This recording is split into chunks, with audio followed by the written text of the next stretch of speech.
ونشهد أن لا إله إلا الله وحده لا شريك له ونشهد أن سيدنا وسندنا وحبيبنا ونبينا ومولانا ومأوانا وملجانا محمدا عبده ورسوله أرسله بالحق بشيرا ونذيرا وداعيا إلى الله بإذنه وسراجا منيرا صلى الله عليه وعلى آله وأصحابه وأزواجه وأهل بيته وبارك وسلم تسليما كثيرا كثيرا. أما بعد فأعوذ بالله من الشيطان الرجيم. بسم الله الرحمن الرحيم. وما أرسلناك إلا رحمة للعالمين. صدق الله العظيم وبلغنا رسوله النبي الكريم ونحن على ذلك من الشاهدين.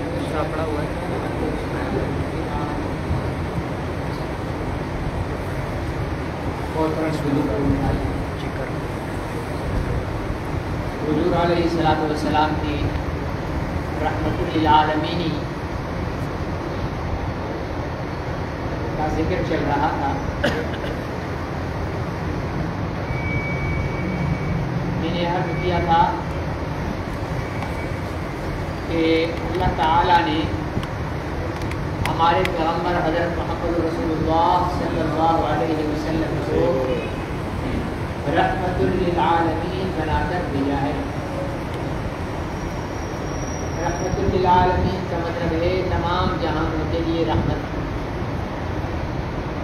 اور جہان کتنے ہیں آپ میں سے کسی کو یاد ہو تو بتائے. 80,000 جہان. ماشاء اللہ جزاکم اللہ. 80,000 جہان تھے. ان 80,000 جہانوں میں سے جو سب سے بڑے جہان ہیں وہ کتنے ہیں؟ 4 ہیں. ماشاء اللہ 4 جہان ہیں. پہلا جہان ہے عالم ارواح، دوسرا جہان ہے عالم اجساد، تیسرا جہان ہے عالم برزخ اور چوتھا جہان ہے عالم حشر. پہلا جہان عالم ارواح، اس کی تفصیل آپ حضرات کے سامنے رکھی گئی کہ حضور علیہ السلام کس طریقے کے ساتھ رحمت بنے. جب اللہ تعالیٰ نے الست بربکم کا سوال کیا تو اس کا جواب حضور علیہ السلام کی روح مبارک نے دے کر تمام روحوں کے لیے آسانی اور رحمت پیدا کر دی.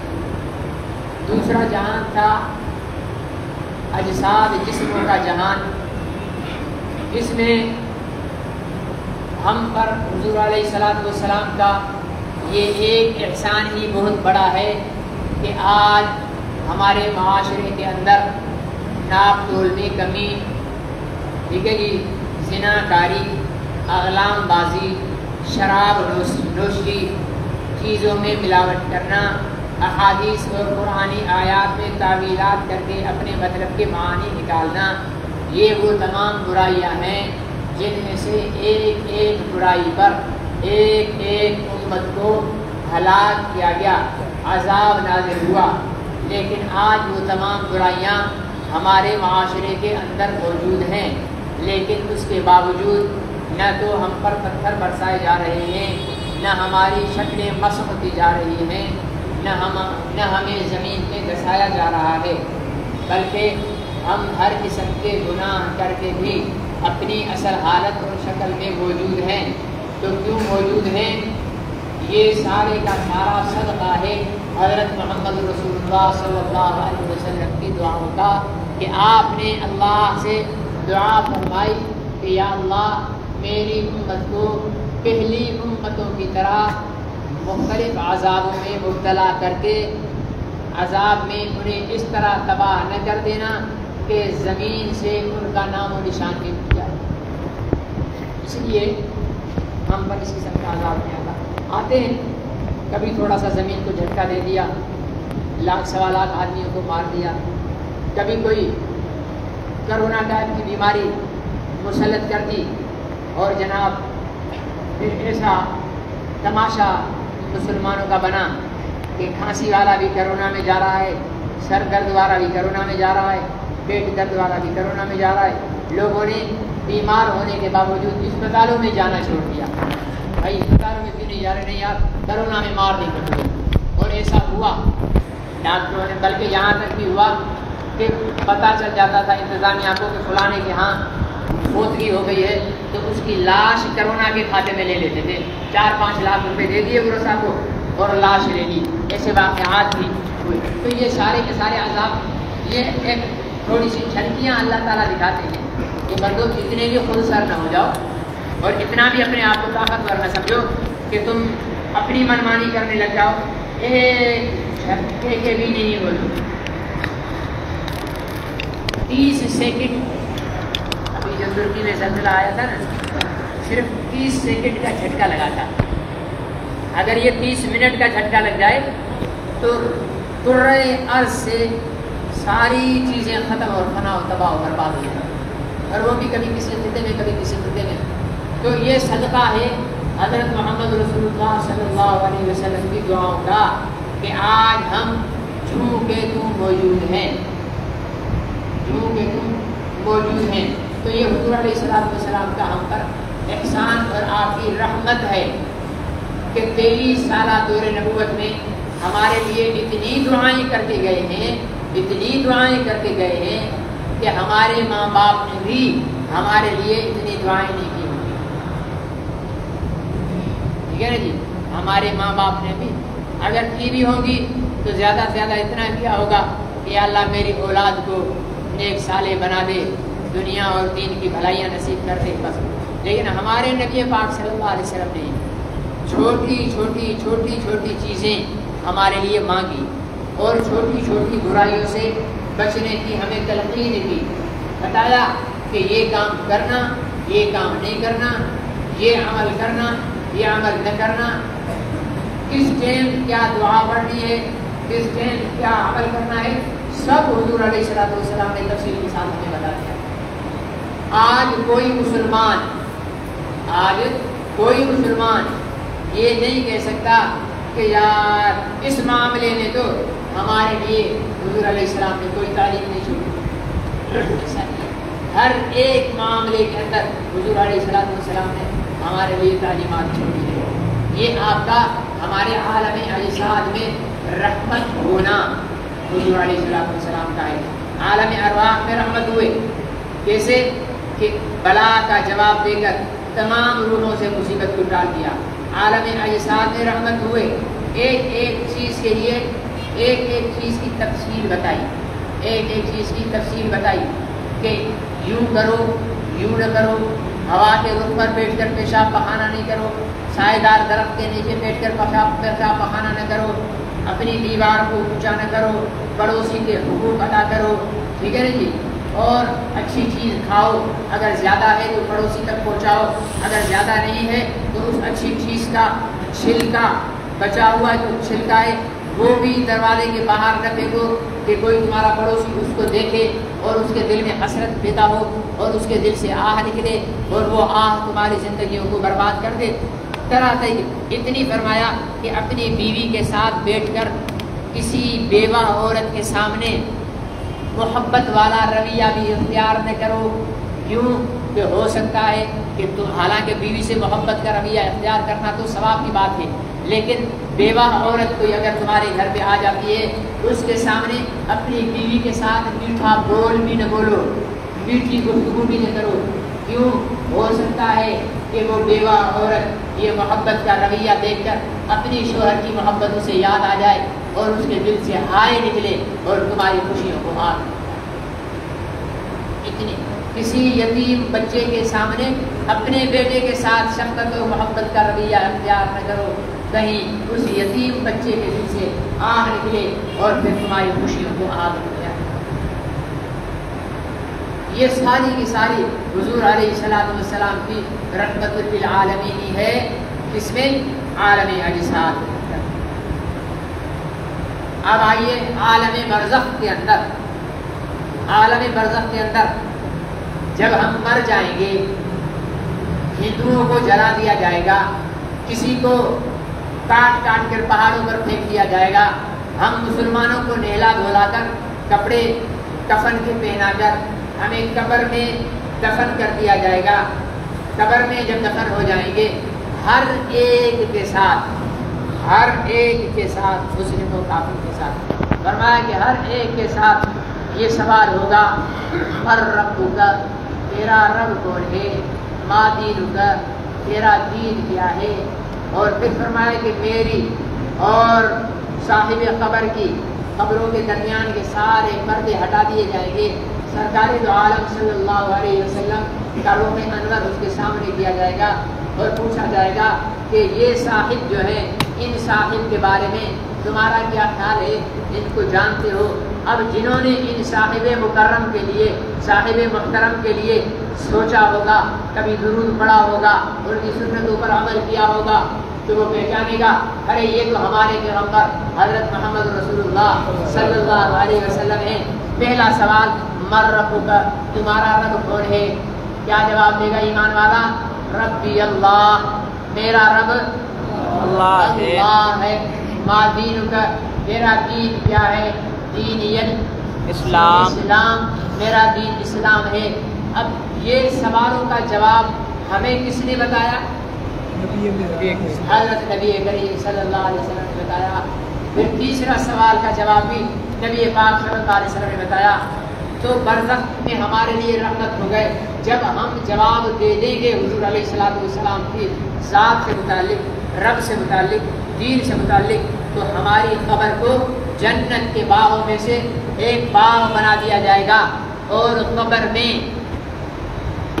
کہاں کی کھڑکی کھولی جائے گی؟ جنت کی کھڑکی کھولی جائے گی۔ اللہ تعالی ہم سب کی قبروں میں جنت کی کھڑکیوں کو کھولے، اور جو ہمارے مرحومین اس دنیا سے رخصت ہو چکے ہیں ان کی قبروں میں بھی جنت کی کھڑکیوں کو قیامت تک کھلا رکھے۔ تو میرے عزیز دوستوں اور محترم بزرگوں، سوال کرنے والا کہہ سکتا ہے کہ یار یہ تو صرف اپنی امت کے لیے ہوا نا، آدم علیہ السلام کی امت، نوح علیہ السلام کی امت، حضور سے پہلے لوگوں کے لیے جو مر گئے ان کے لیے حضور رحمت کیسے بنے؟ تو ان کے لیے حضور رحمت کیوں بنے کہ حضور علیہ السلام دنیا میں آئے تو آدم بھی آئے، نوح بھی آئے، عیسی بھی آئے، ابراہیم، داؤد، اسماعیل، اسحاق، یعقوب، یوسف، یونس، سلیمان، یہ سارے کے سارے آئے۔ حضور آئے تو یہ لوگ آئے، جب حضور آئے تو موسیٰ آئے، موسیٰ آئے تو موسیٰ کی امت کے لیے قبر کا جواب مل گیا، حضور آئے تو عیسیٰ آئے، عیسیٰ آئے تو حضور عیسیٰ علیہ السلام کی امت کا جواب بن گیا۔ اگر حضور نہ آتے تو عیسیٰ نہ آتے، عیسیٰ نہ آتے تو دو انسانوں کے لیے قبروں کا جواب کیا بنتا؟ پکڑ ہوتی۔ مقصد یہ ہوا کہ حضور کے آنے کی وجہ سے 1,24,000 نبیوں کی امتوں کو بھی برزخ کے سوال کا جواب مل گیا۔ یہ ہے رحمت حضور علیہ السلام کی برزخ میں۔ باقی کون سا جہان رہ گیا؟ حشر۔ اللہ تعالی ہم سب کا حشر بھی آسان فرمائے، ٹھیک ہے نا جی؟ روایات میں آتا ہے 50,000 سال کا دن ہوگا، ٹھیک ہے نا جی؟ سورج نیچے آیا ہوا ہوگا۔ آج سورج، ابھی گرمیاں آگے بڑھ رہی ہیں، کروڑوں میل سے بھی دور سورج ہے، لیکن دوپہر کو 11-12 بجے سے لے کر 2-3 بجے تک وہ اس کی شدت ہوتی ہے گرمی کی کہ انسان کے جسم کا پانی نکلنا شروع ہوتا ہے۔ ہاں جی، بار بار پانی پیتا ہے، بعض دفعہ انسان اس گرمی کی شدت کی وجہ سے بے ہوش بھی ہو جاتا ہے، ٹھیک ہے نا؟ سوچو کہ یہ جب نیچے آ جائے گا، جب نیچے سارے یہ کروڑوں میل سارے ختم ہو جائیں گے، بالکل نیچے آ جائے گا، اس وقت گرمی کا کیا عالم ہوگا۔ اور آج تو ہم اتنے گرمی میں بھی ہمیں سایہ مل جاتا ہے، ٹھیک ہے نا؟ سایہ مل جاتا ہے، مالدار آدمی ہے ایئر کنڈیشن کھول کر کمرے کے اندر بیٹھ جاتا ہے، غریب و مسکین ہے تو نہر میں چھلانگ لگا کر گرمی کو ختم کرنے کی کوشش کرتا ہے۔ لیکن جب یہ سورج نیچے آئے گا، جب یہ سورج نیچے آئے گا، اس وقت کرۂ ارض پر کوئی سایہ نہیں ہوگا سوائے عرش کے سائے کے۔ کوئی سایہ، نہ دیوار ہوگی، نہ جو ہے چھت ہوگی، نہ درخت ہوں گے، نہ پہاڑوں کی اوٹ ہوگی، کچھ بھی نہیں ہوگا، سارا چٹیل میدان ہوگا، نفسی نفسی کا عالم ہوگا، 50,000 سال کا دن ہوگا۔ ہمارے ہاں عموماً پاکستانی اس چیز کو زیادہ سمجھ کرتے ہیں، کیونکہ پاکستان کی کورٹیں بھی عذاب سے کم بول نہیں ہے، کوئی نہیں عدالت میں جائے گی، اور جو ہے پاکستان کی کورٹ بھی عذاب سے کم نہیں ہے، عذاب ہے پاکستان کی کورٹ بھی، حقیقت جان لو، صحیح بات ہے بھائی، جو ہے وہ تو کہیں گے۔ ایک آدمی مقدمہ کرتا ہے، سب کو چھوڑو، سول مقدمات کی تو کہانی دور ہے، ٹھیک ہے نا جی۔ سانگڑ کورٹ میں ایک دوست بتا رہا تھا، میں گیا تو ایک بابا جی، اس کے ہاتھ میں فائل تھی، ایک ہاتھ میں لاٹھی تھی ایسا، اور دوسرے ہاتھ میں کاغذ لپیٹے ہوئے اس کے ہاتھ میں تھے۔ تو اس سے پوچھا بابا جی کس چیز کا کیس ہے آپ کا؟ کہنے لگے میرے ابا جی نے زمینوں پر کیس کیا تھا میرے چچا جی کے ساتھ، وہ کیس اب تک چل رہا ہے، بیٹا جی بھی بوڑھا ہو گیا۔ یہ ہماری عدالت کی تیز ترین انصاف دینے کی اعلیٰ ترین مثال ہے۔ آپ کو پتہ ہے ہماری عدالت کے معزز و محترم حضرت قبلہ صاحبان جج، یہ جتنے ہیں نا، سول جج سے لے کر حضرت قبلہ چیف جسٹس صاحب دامت برکاتہ العالیہ، ان تک کے جو سہولیات دی جاتی ہے نا، دنیا کے 6 ممالک میں پاکستان کا نام آتا ہے ججوں کو سہولت دینے میں۔ دنیا کے 6 ممالک میں پاکستان کا 5واں یا 6واں نمبر ہے کہ ججوں کو اتنی سہولیات دیتے ہیں۔ اور پتہ ہے انصاف دینے میں ہم کتنے ماہر ہیں، غالباً اگر اللہ مجھ سے غلطی نہیں کروا رہا تو 126 یا 146واں نمبر ہے ہمارا انصاف دینے میں۔ ہماری عدالتیں دنیا کے 126 یا 146ویں نمبر، 40 کو گولی مارو، 126ویں نمبر پر ہے ہماری عدالتیں انصاف دینے میں۔ تو آدمی روز روز پیشیوں میں جا جا کے آج جج کو دست لگ گئے، عدالت میں نہیں آیا، چلو بھائی تاریخ۔ آج فریق مخالف کے وکیل کو جو ہے وہ دست لگ گئے، وہ نہیں آیا جناب، پھر تاریخ۔ آج ہمارے وکیل کو دست لگ گئے، چلو جناب تاریخ۔ آج جناب والا فلانا گواہ بیمار ہے، چلو بھائی تاریخ۔ یوں گزر دوسروں کی کہانی چھوڑے، میری اپنے سامنے کی کہانی بتاتا ہوں۔ میرے والد محترم قبلہ حضرت علامہ احمد میاں حمادی صاحب دامت برکاتہ العالیہ، جن کی ساری زندگی حضور علیہ الصلوۃ والسلام کی ختم نبوت اور ناموس رسالت کے لیے جب تک چلنے پھرنے کی طاقت تھی تو جتنا بھی چلے حضور کی ختم نبوت اور تحفظ ناموس رسالت کے لیے چلے۔ آپ کے تقریباً 55-56 مقدمات عدالتوں میں زیر سماعت ہیں۔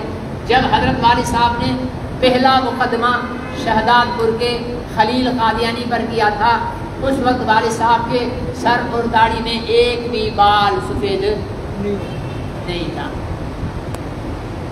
ایک بھی بال سفید نہیں تھا، اور آج ان کی ریش مبارک میں اور سر میں ایک بھی بال کالا نہیں ہے، لیکن مقدمات جوں کے تو چل رہے ہیں۔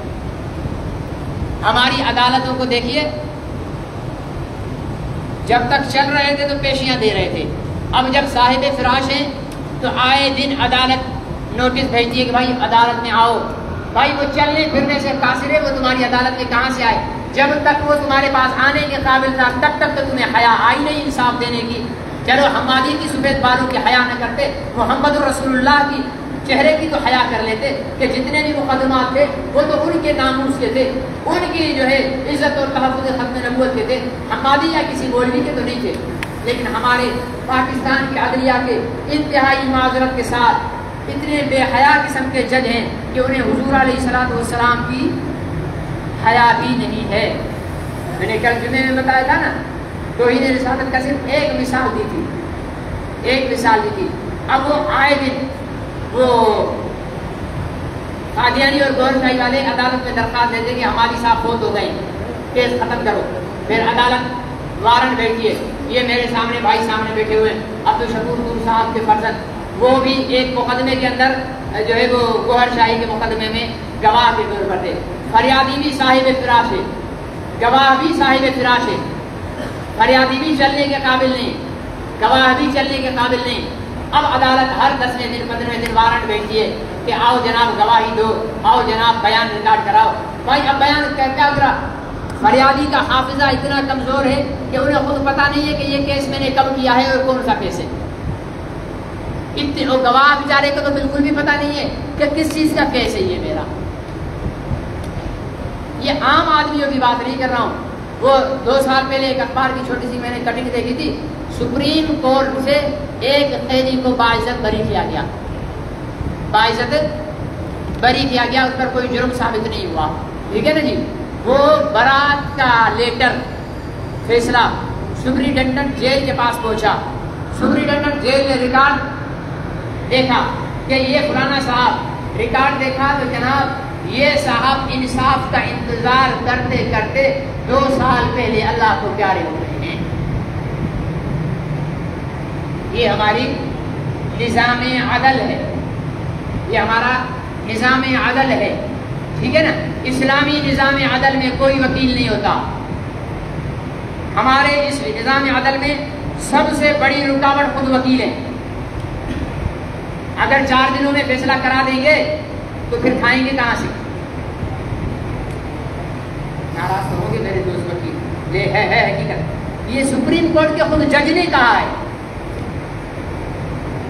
سپریم کورٹ کے جج نے خود کہا ہے، ریمارک پاس کیے ہیں ایک کیس کے اندر کہ یہ سارے عدالتوں کے کیس طویل اس لیے ہیں کہ ہمارے خود وکیل اپنے روزگار کے لیے کیسوں پر پیشیوں پر پیشیاں لیتے رہتے ہیں اور اپنے موکلوں سے پیسے لیتے رہتے ہیں. بھائی اگر میں نے جو ہے بھائی غلام مصطفیٰ کا کوئی کیس لے لیا اور ڈائریکٹ جلدی سے فیصلہ کروا دیا تو اگلی دفعہ غلام مصطفیٰ مجھے پیسے دے گا کیا؟ ایک مٹھائی کا ڈبہ دے دے گا، مولوی صاحب یہ کھا لو، آپ نے کیس جیت گیا. اسلام میں وکالت شکالت کچھ بھی نہیں ہے. فریادی بھی سامنے آئے، گواہ بھی سامنے آئے، جج کے ساتھ بیٹھے. ٹھیک ہے نا. جج کے ساتھ بیٹھے اور اپنا اپنا موقف پیش کرے. جج اس کیس کو سمجھنے کے لیے تاریخ دے سکتا ہے. ایک کیس میں 2 عورتیں اپنا بچہ لے کر آئیں. قاضی سے کہنے لگی ایک عورت کہ یہ بچہ میرا ہے، دوسری عورت کہنے لگی کہ یہ بچہ اگر آج کے عدالت کے آج کے جج کے پاس یہ فیصلہ آ جائے نہیں کر سکے گا. وہ بولے گا کہ وہ DNA کراؤ، DNA کراؤ، کیونکہ کھوپڑی تو استعمال کرتے ہی نہیں نا ہمارے، تو DNA کرا کر وہ متعین کیا جائے گا. لیکن اس جج کے دور میں DNA کا تصور، اس نے کہا وہ بھی رو رہی ہے اللہ کی قسم یہ میرا، یہ بھی رو رہی ہے اللہ کی قسم یہ میرا بچہ ہے، دونوں ٹسکے بہا رہی ہے. جج بھی چکرا گیا. ٹھیک ہے نا جی. لیکن اس نے سر پکڑا، اللہ سے مدد طلب کی. اس کے ذہن میں ایک ترکیب آ گئی. اس نے کہا تم دونوں کا بچہ ہے نا. اس نے تلوار منگائی، بچے کو ٹیبل پر لٹا دیا. کہا کہ ابھی میں بسم اللہ پڑھ کر اس کے 2 ٹکڑے کرتا ہوں، جس کا آدھا تیرے کو دے دیتا ہوں، آدھا تیرے کو دے دیتا ہوں. اب جو اصل ماں تھی نا اس نے کہا میرا بچہ نہیں ہے، یہ نہیں، اسی کو دے دو، اسی کو دے دو، اسی کو دے دو، میرا بچہ نہیں ہے. کیونکہ ماں اپنے بچے کو مرتا دیکھ نہیں سکتی تھی. تو فوراً جج نے وہ بچہ اس عورت کے حوالے کر دیا کہ یہ اسی کا بچہ ہے. تو ایسی کھوپڑی ہمارے جج اب استعمال کرتے نہیں کرتے. اب تو ہر کوئی بھائی اس کا بھی ثبوت لے کر آؤ، اس کا بھی ثبوت لے کر آؤ، اس کا بھی ثبوت لے کے آؤ. تو آدمی بیزار ہو جاتا ہے. کس چیز سے بیزار ہو جاتا ہے؟ وقت ختم ہو گیا. میں تو عدالت کی تعریف کر رہا تھا، وقت ختم ہو گیا، اصل موضوع کی طرف تو میں آیا ہی نہیں. تو بیزار ہو جاتا ہے. پھر کیا بولتے ہیں؟ یا جس کے حق میں فیصلہ ہو جائے، یہ کورٹ کے چکر سے جان چھوٹے، ایسے بولتے ہیں نا آخر لوگ. تو 50,000 سال کے دن میں 50,000 سال کے دن میں ہر کافر اور مسلم یہ کہے گا کہ یار جنت میں جائیں جہنم میں جائیں، یہ سختی ختم ہو اور حساب کتاب شروع ہو جائے. حساب کتاب شروع. اب اللہ کو کون کہے کہ حساب کتاب شروع کریں؟ تو جو نیک لوگ ہوں گے نا وہ بیٹھ کر مشورہ کریں گے 50,000 سال والے دن میں. وہ کہیں گے یار مولوی ہمیں دین کی باتیں بتاتے تھے نا، چلو مولویوں کو پکڑو. کس کو پکڑو؟ مولویوں کو. ابھی تو مولویوں کو ہم گالیاں دیتے ہیں. ٹھیک ہے نا. اچھے کپڑے پہن لے گئے، یار مولوی صاحب پک کے مدد سے کپڑے سے حرام کا کھا رہا ہے، تبھی اچھے کپڑے پہنے. اور اگر سادہ رہے، ٹھیک ہے نا جی، اور سادہ پرانے کپڑے پہنے، دنیا چاند پر پہنچ رہی ہے، مولوی وہی پرانے کپڑوں میں پھر رہا ہے. مولوی نے ترقی نہیں کرنی جیسے خود واقعی چاند سے ہو کر آیا. ٹھیک ہے نا جی. تو مولوی سے دنیا اس دور میں خوش نہیں ہے. کوئی نہ کوئی کیڑا نکالے گا. مولوی لاوارے سے بچارا، ٹھیک ہے نا، مولوی لاوارے سے. چودھری کو گالی دو لگے گی، کسی وڈیرے کو گالی دو تو پولیس رات کو چھاپا مار کر کسی کیس میں اندر کر دے گی. مولوی وہ مظلوم طبقہ اس کو گالی دے دو، کوئی پرواہ نہیں، کوئی پوچھنے والا نہیں. گھر میں چارپائی پر بچہ ٹٹی کر دے، بیگم کو کہنے کی ضرورت نہیں ہوگی کہ یہ صاف کر لو. ٹھیک ہے نا جی. مسجد میں ذرا سا دن کا نظر آ جائے، فدا حسین اور غلام نبی کی خیر نہیں ہے. ہڈ حرام میں نا حرام کی تنخواہ لیتے ہو، یہ صفائی کی ہے تو نے. اور اس چھوڑ بچانے والے سے پوچھو کہ تیرے گھر میں اتنی صفائی ہے جتنی مسجد میں ہے. کیونکہ گھر میں بیگم ہے نا لمبی ہل والی، وہ کیا کہتے ہیں اس کو، سینڈل بھی ہے. اور آج کل تو اسٹیل کے بیلن آ گئے ہیں. لکڑی والا زمانہ گیا.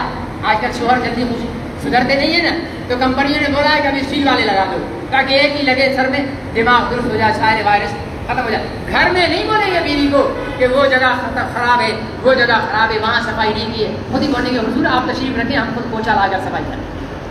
ٹھیک ہے نا جی. ہم خود ہی پوچھا لا کر صفائی کر دیتے ہیں. اتنی یہاں نہیں کریں گے. حالانکہ گھر کی صفائی میں وہ ثواب نہیں ملے گا جتنا مسجد کی صفائی میں ملے گا. یہاں کچرا دیکھو تو غلام نبی فدا حسین کو نہیں کہو، خود پوچھا لو اور صاف کر دو، جنت کا ثواب مل جائے. یہ ہمارے بھائی محمد حسن قریشی کہتے ہیں کہ حضرت کہ آج ذکر کروا دیں، انشاءاللہ آخری درس میں ذکر کروائیں گے، جمعرات کے دن انشاءاللہ ذکر کروائیں گے. ابھی کافی موضوع رہتا ہے، تھوڑی سی بات نکلتی ہے، اصل موضوع کی طرف آیا ہی نہیں. تو سارے کیا کہیں گے کہ کیا ہونا چاہیے؟ اب حساب ہونا چاہیے، حساب ہو جائے. اب حساب کیسے کرے اللہ؟ اللہ کو کون بولے؟ سارے دیندار لوگ جو ہوں گے نا، یہ سارے آپ متقی لوگ جتنے دیندار ہو نا، آپ سارے پکڑو گے مجھے مولوی حنیف کو، بھائی وہ نماز پڑھاتا تھا، وہ درس دیتا تھا، پکڑو ان کو. ٹھیک ہے نا، سارے پکڑ لو گے. آپ ہمیں پکڑو گے تو ہم اپنے سے بڑے مولویوں کو پکڑیں گے. یوں کرتے کرتے بڑے نیک متقی قسم کے علماء وہ سارے سر جوڑ کر بیٹھیں گے کہ بھائی کیا کیا جائے، کیا کیا جائے. تو سارے کے سارے وہ علماء کا وفد تیار ہوگا، وہ سب حضرت آدم علیہ السلام کے پاس. کس کے پاس جائیں گے؟ حضرت آدم علیہ السلام کے پاس جائیں گے اور کہیں گے کہ اے آدم، آپ انسانیت کے والد ہیں، آپ سے یہ ساری انسانیت چلی ہے، آپ کی اولاد پریشان ہے، دھوپ میں، پسینے میں، گرمی میں. آپ اللہ سے درخواست کریں اپنی اولاد کے لیے.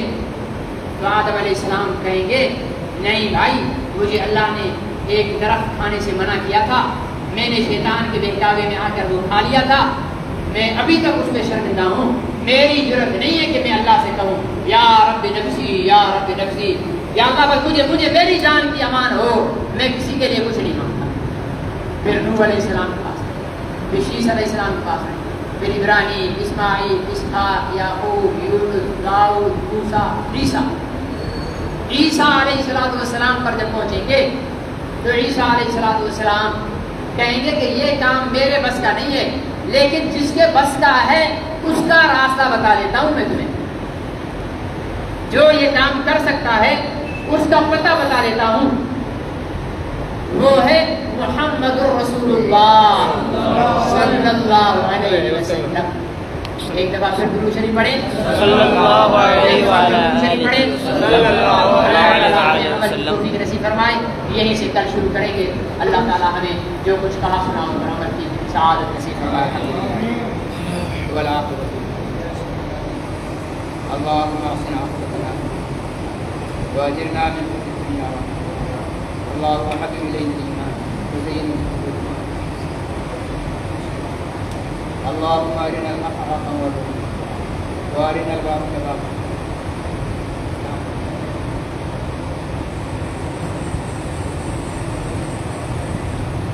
صلى الله